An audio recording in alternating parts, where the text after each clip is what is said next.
आहुरी भयंकर है बात्या ठीक यही जगार कर लैंडफॉल। आज गभीर अवपात संध्यारे नेब अवपातर रूप। 28 तारिख संध्यारू मध्यरात्रि भितर लैंडफॉल संभावना। आंध्र प्रदेश काकीनाडा पाखरे अतिक्रम कर स्थलभाग 100 किमी बेगरे बहीपारे पवन। गभीर अवपातरे परिणत है अवपात। आगामी 12 घंटे बात्या।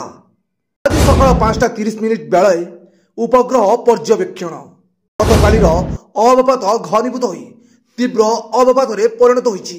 आज संध्या सुधा बात्या संभावना।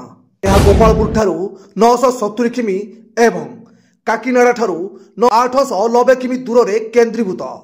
यह क्रमशः पश्चिम उत्तर पश्चिम दिगरे गति करी आज गभीर अवपात परिणत हो। पाणीपाग विभागर आकलन अनुसार यह गभीर अवपात आज संध्यारे सामुद्रिक झड़ बा बात्यार रूप नेब। बात्यार परिणत होगा उत्तर उत्तर पश्चिम दिगरे गति करिब।